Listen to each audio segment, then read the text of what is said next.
What if I told you you could study in China for free, experience a whole new culture, and open doors to incredible opportunities without breaking the bank?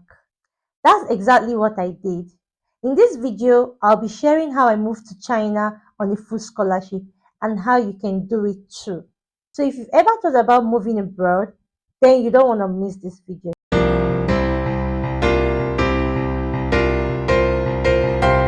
Hello guys, my name is Chidima. I'm a master's student and a Nigerian student schooling and living here in China. I'm on a full funded scholarship and it has been an amazing experience for me. It feels really good to be here. If you're coming across my channel for the first time, welcome, welcome, welcome, welcome. For those coming from TikTok, welcome guys. If you're a returning subscriber, welcome. Do hit the notification bell, hit the like button, comment below if you have any questions at the end of this video. So I'm just going to go into the topic of the day: studying in China and how to get scholarships here. So like I said, I'm going to be telling you guys what I did to get the scholarship and how you can do it too. But let me just put out a disclaimer here. These full funded scholarships are very competitive. So repeating what I did or following my guidelines will not guarantee that you will get this scholarship because there are so many factors to put into consideration. With that being said, let's get into the nitty-gritty of this video. One of the frequently asked questions that I get in my DM or that I get asked by people is, can students work in China? I'm starting with this because a lot of people, when they want to move abroad, they like going for places where they can have some form of flexibility, especially when it comes to working with student visa. So I'm just going to clear the air here. So yes, you can work, and no, you can't work. You can work in some cities like Shanghai, Beijing, Shenzhen. You understand? Yeah, you can work in those cities. I think there are other cities too where you can work, but I'm not so sure. I'm going to do like a more in-depth research on them. And then there are some cities where you're not allowed to work because these cities are relatively low cost cities. Like the standard of living there is so low. For Shanghai, Beijing, oh my God, the standard of living there is quite high in comparison to other states or provinces here in China. You can't compare it to Western countries, but I'm just saying if you're comparing it to other places here in China, they are quite high. But if you're studying in places like that, you're allowed to work part-time. So yes, you can work in some places and no, you can't work. Then there's also another form of working that a lot of students do here. But if you're being caught, it's risky. To be honest, it's risky.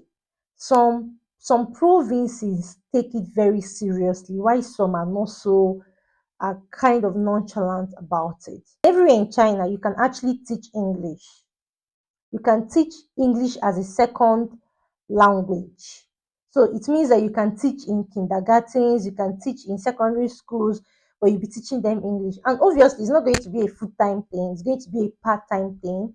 And the pay can, is quite good. They pay on hourly basis where you can get paid 250 RMB, 200 RMB, 300 RMB, even up to 400 RMB for teaching per hour. So it depends on your agreement with them. So if you're teaching in a school, you can actually be earning as high as 1,000, 1,500 RMB every month from just teaching maybe once a week. So if you're lucky enough to get a school where you can be teaching twice a week, you can be earning at least 2,000 to 3,000 RMB in a month. But if they catch you, I not send anybody, you not hear it from me. It's not allowed actually. People do it codedly. It's something you have to do codedly. If they catch you, there are two things involved. It's either you go back to your country or you pay a fine. And not just paying a fine, even the school that employed you will also pay a fine.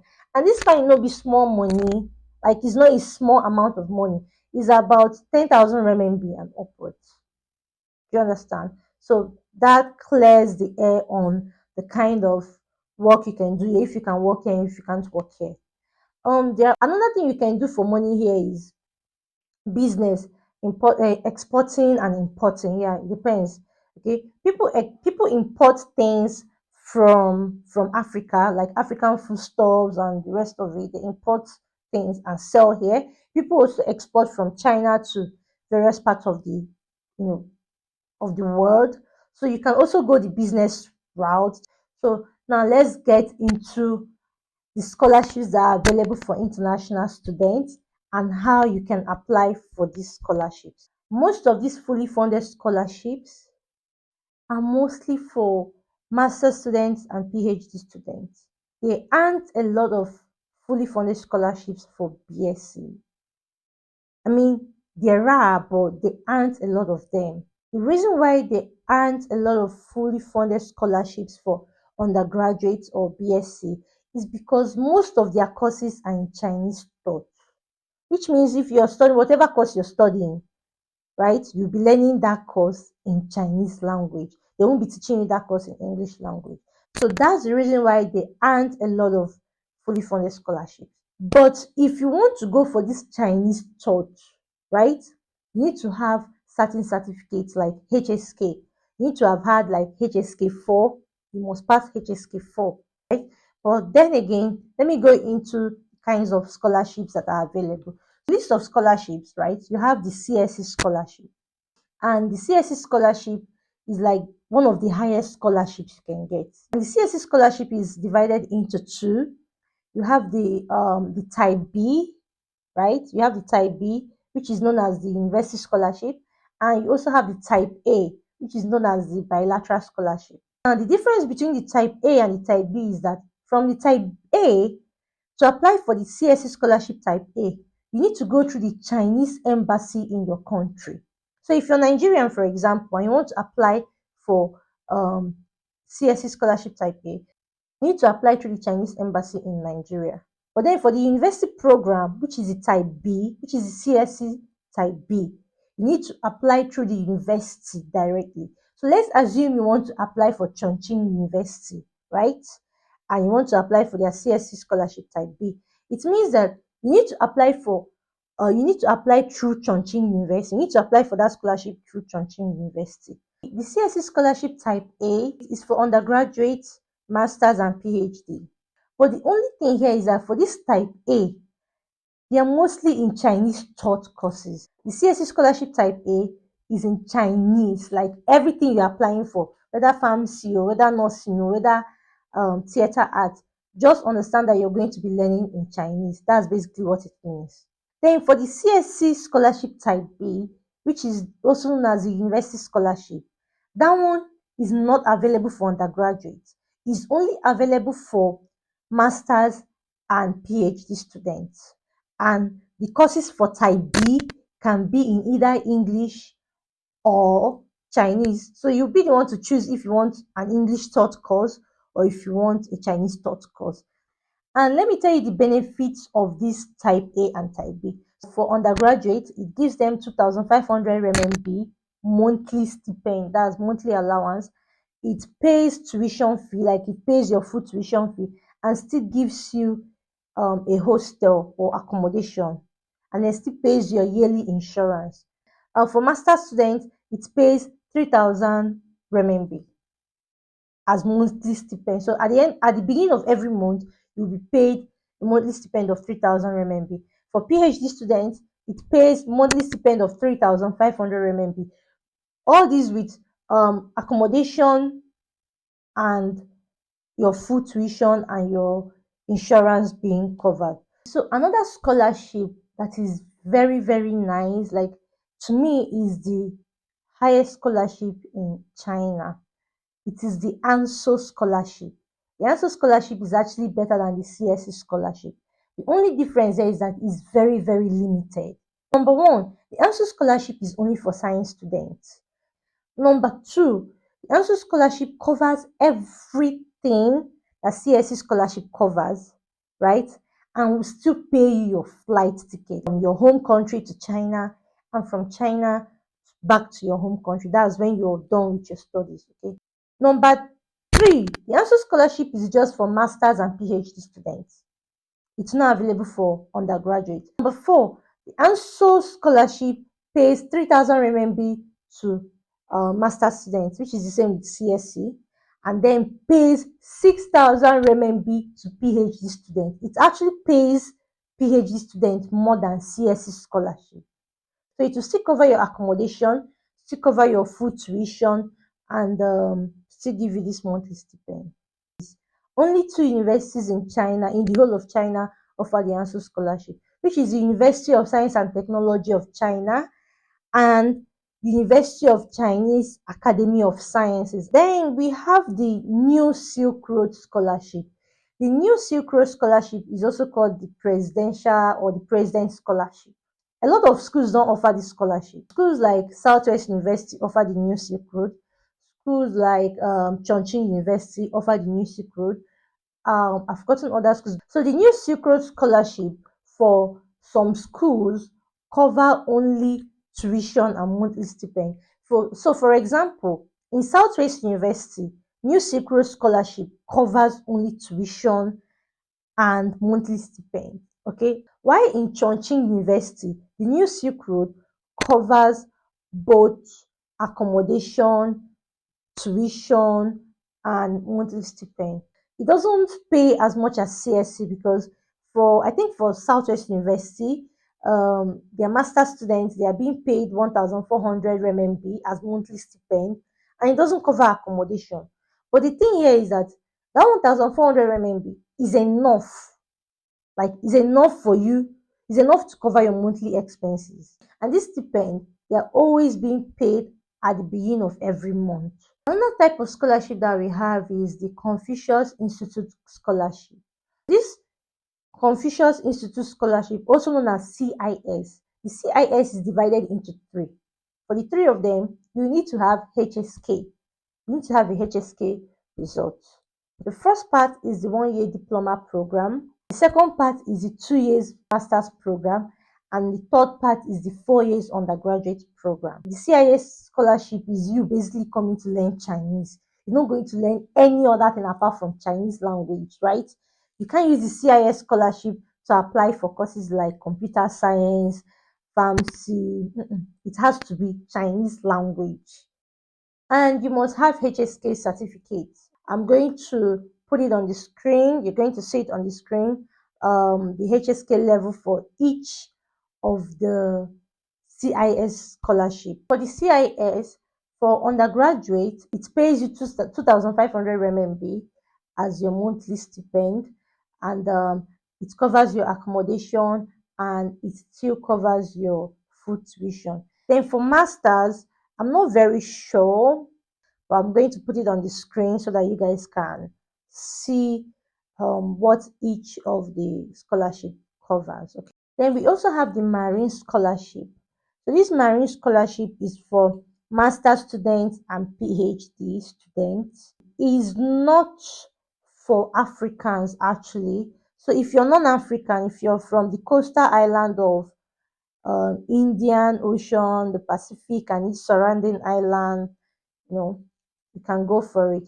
So we also have the WMO program. Is for undergraduate, master students, and PhD students that are majoring in meteorology, hydrology, and water resources.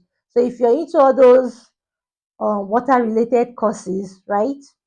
I think you should check out this scholarship. It is called the WMO program. You should check it out. We also have the Great Wall program, which is for general scholars and senior scholars in developing countries. They are not so popular, which means they might not be that competitive. We also have the municipal or provincial scholarships. The only problem is that these municipal or provincial scholarships are not usually fully funded.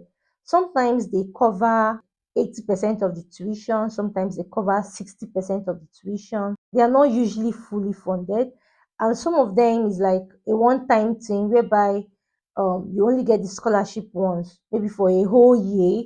Even if it's fully funded, some of them will just pay. Let's say now you're a master student and your course is 3 years courses, right? Some of these provincial scholarships only pay for 1 year out of the 3 years. That's basically how some of them are. Why some of them would tell you to pay your tuition first. You pay your tuition, and then at the end of that year, they'll refund you. That's basically how some of them work.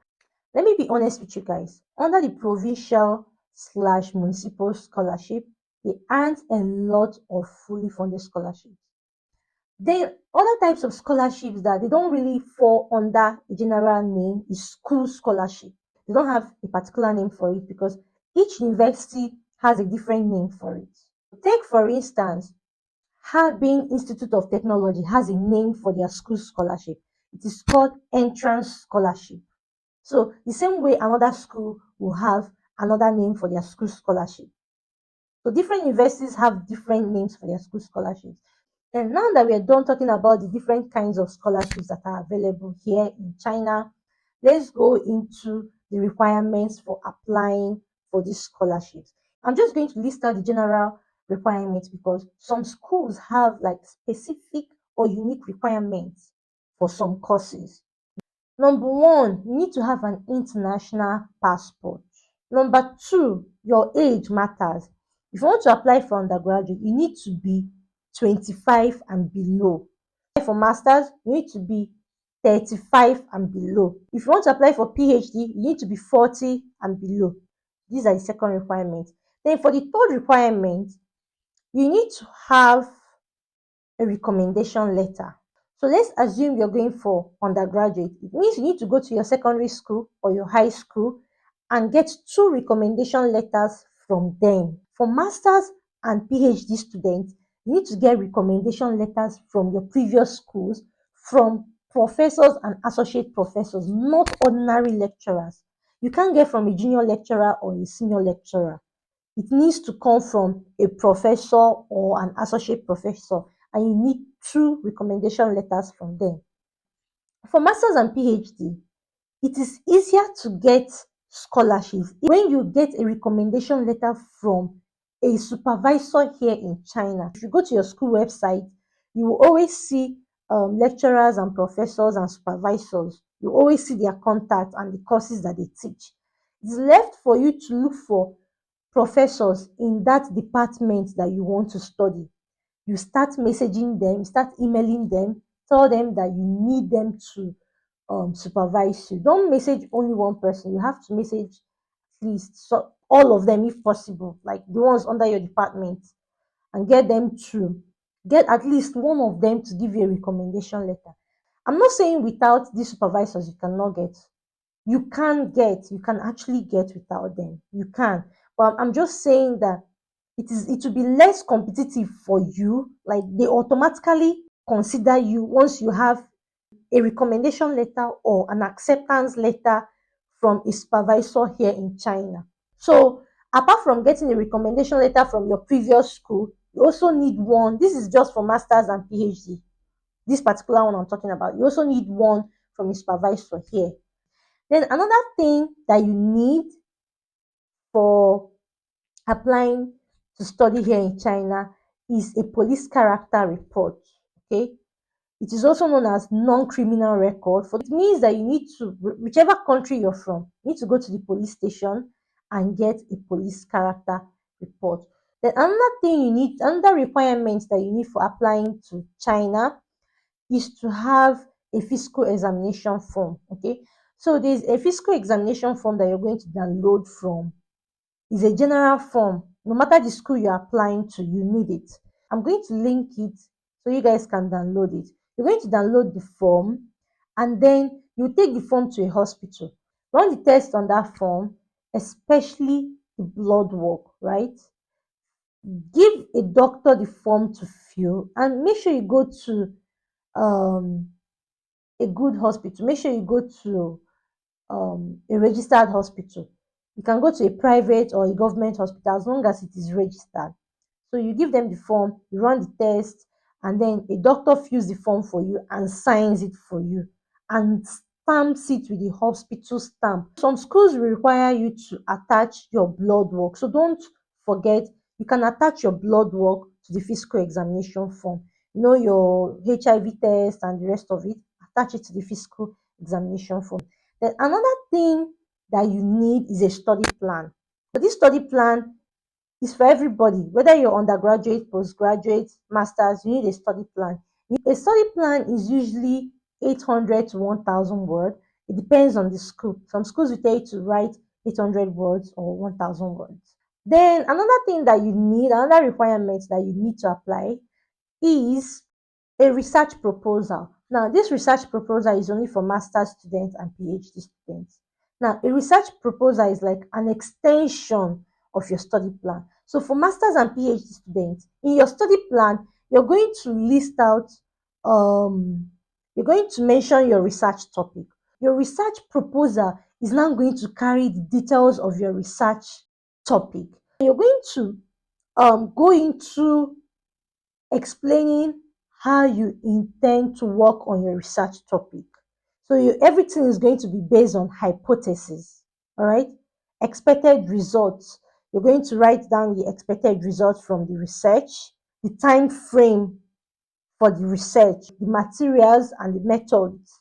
You're going to write all that there. You're going to also use references. So that's what a research proposal is all about.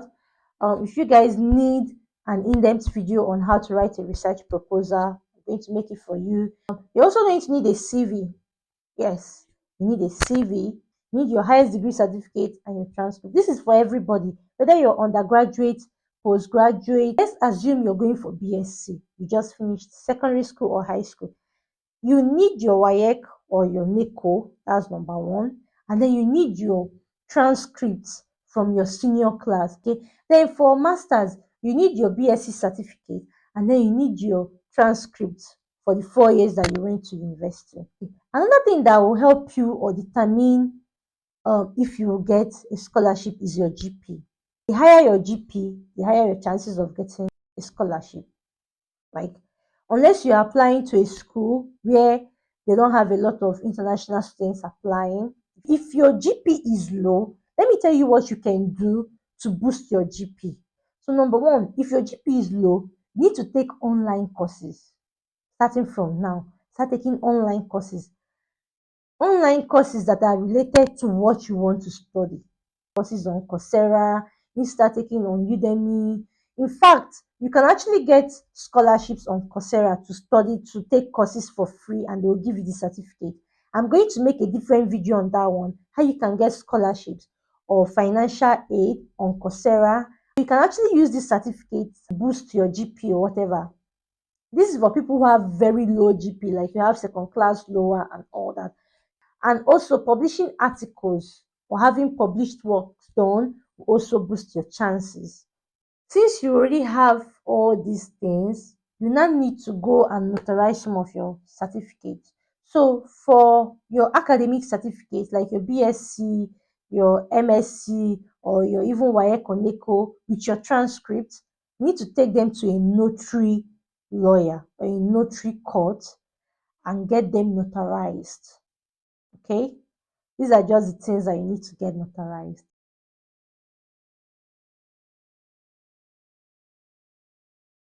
All these things I mentioned are just all you need. These are just all you need to apply. Like, that's basically all.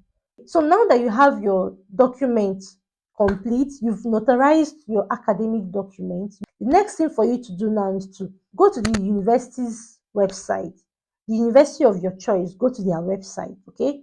Look for their application portal. It's very easy. You always see it probably under admissions. Read through their application requirements because, like I said, some of them have unique or special requirements. So you need to read through them carefully. Okay.